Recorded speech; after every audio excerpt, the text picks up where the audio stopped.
Prisoner of Azkaban. My favorite Harry Potter movie. I think it might be my favorite, too. I think it's the best one, too. And I think the reason for that, obviously, is because it was made by Alfonso Cuarón, and he was given freedom to change it up a little bit. Yeah. And have a little fun with things. Yeah, Cuarón created this, like, shift from this, like, medieval, classical style of filmmaking to more edgy, realistic, gritty filming in this new approach. And the color palette of the film is this dark blue-gray, the hues darker, so you really feel the tone shift right here for the franchise. Yeah, and everything. We're even talking about wardrobe, lighting, set design. Everything's changed. It's obviously similar, but, Cuarón had this brilliant vision for this movie and for the franchise because he set the tone pretty much for every other movie after this. Yeah. Before David Yates takes over. And Cuarón's vision is phenomenal. And he even fit in a handheld shot in this. Yeah, one of the first shots is in the house when Harry opens the door for the couple visiting. Yeah, at the Dursleys' house. Yeah. And no, he opens the door for Vernon. Vernon, yeah. So he opens the door for Vernon. It's a handheld shot. It's real quick. It's like 5 seconds long, but it's so fun. It tells you, like, oh, we're changing it up right here. Yeah, Cuarón's he loves his handheld shots. He also, in this film, because he's a pioneer of long takes in the modern era, and he uses long takes a few times in this movie, and they're brilliant. And they're not easy to spot. You don't even notice that when they're happening. Yeah, like the one where Mr. Weasley takes Harry to talk to aside from everybody else. Yeah. Like the Leaky Cauldron. It's a 3-minute shot. Amazing shot. Yeah. And what he does is every couple seconds, it's a newly framed shot with different. He sets it up in different angles. Yeah. Yeah. Sorry, I had a brain shut off for a second. But he brings his unique foreign film aesthetic to the Harry Potter franchise in a great way. It's like realism. Yeah. Bringing realism to the Wizarding World. Yeah. Rather than complete magic. That's what doing a long take does, and that's what doing a handheld shot does. And more new practical effects, I think. So like one of my favorite practical effects in Azkaban, which you didn't see in the first 2 movies, which he does in the beginning of the movie, is Lumos, lighting up the wands, creating this like flashlight and wands, which you read about in the book so often. You never saw it in the first 2 movies. Yeah. And then it's in the opening of the movie when Harry's reading his magic book under his blanket. Yeah. He's saying, Lumos, Maximus, Maxima. And like it's so cool to see this like practical, simple effect of just a wand being lit and how much it brings you more into the world of magic. And I guess what they would use is obviously real lights on the tips of the wands, but they were battery powered. And I guess the actors had to wear these battery packs like on their arms, and they said by the end of the day you're like exhausted because you're opening like, a pound of batteries for like 8 hours straight 100 takes on just one arm.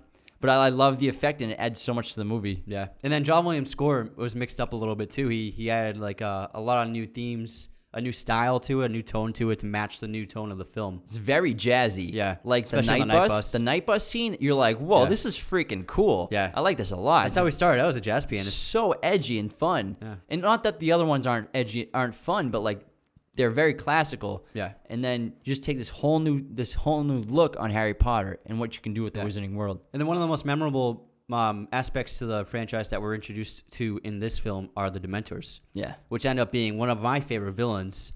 They're just terrifying creatures, and just the thought of them being real is horrifying. These soul-sucking monsters that can fly, and it's just a terrifying villain. And that first time we see one on the train, and everything freezes, and it opens the door, and it's got these long fingers with like talons on its like these long nails. And Harry passes out. Like that was a great way to introduce that new creature.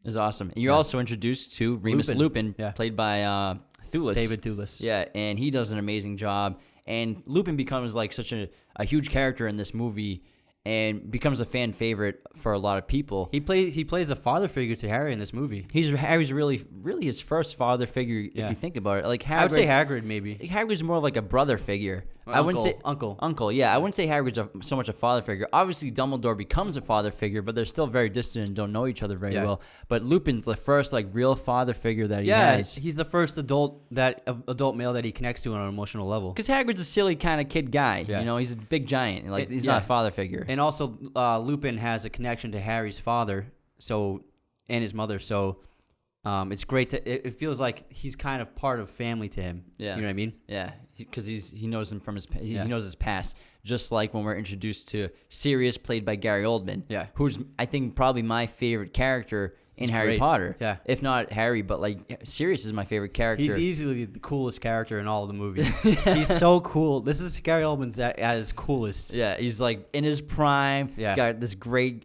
mustache and Great mustache. the hair and everything. He's just perfect for this part, and he plays it so well. But obviously, you don't really get to know him yet. But you get that shot of him on the newspaper screaming, and you think he's this deranged killer.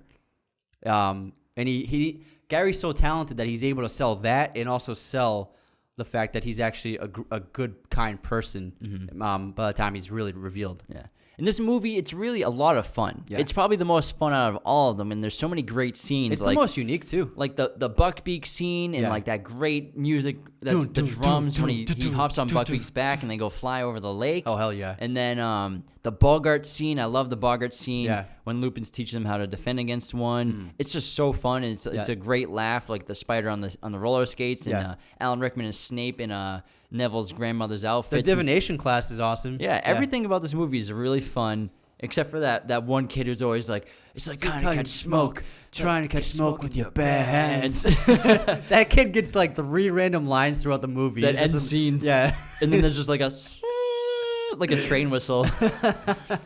But overall, beautifully filmed movie. Yeah. Every single shot is just artistically a beautiful master shot, and the lighting, the coloring, the wardrobe, just the framing. It's all amazing. It looks so good. Shot on film, man. Michael Saracen filmed it. He did the new Planet of the Apes movies.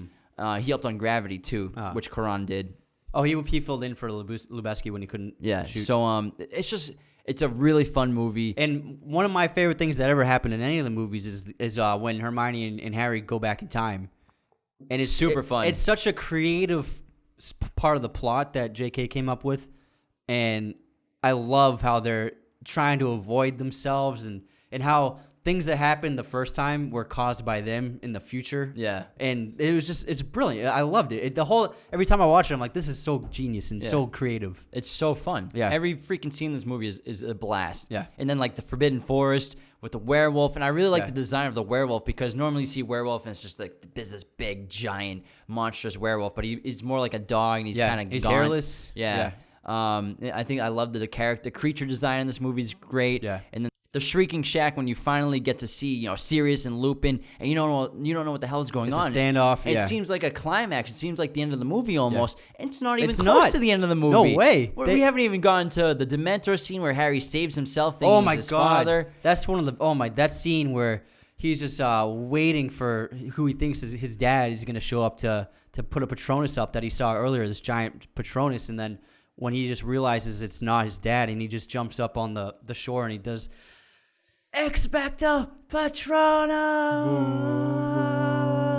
Save him and Sirius. Dude, goosebumps. I just got goosebumps thinking about it. It's one of my favorite scenes. It's unbelievable. In all the Harry Potter movies. It's so great, and then you can see that Harry is actually a very powerful wizard and very talented, and this is the first time you get to see him really showcase that. Yeah. You know what I mean? Because normally, the whole other 2 movies, he just seems like a normal guy. Yeah. But then you realize, wow, he's got some skills. Yeah, exactly. And I think the Quidditch is the best in this movie out of all of them. It's so fun. And the aspect of the rain is great. The music is awesome to it too. Yeah. And like when he flies past the crowd and you can hear him, go, go, Gryffindor. It's just so cool. Yeah. It seems so realistic. But unfortunately, it's kind of the shortest one though. Yeah, it's tiny. And Williams' score is great. And this is the last time John Williams scored a Harry Potter movie. Yeah, unfortunately. And it's also, again, where Michael Gambon takes over as Dumbledore instead of Richard Harris. Yeah.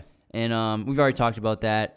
It's unfortunate that Richard Harris had passed away before to get to filming on this one. But again, Michael Gambon did a great job establishing himself as the new Dumbledore. And I think his opening speech at the first feast kind of just introduced him to the audience as I'm the new Dumbledore. Which is also another long take. Yeah, you're right.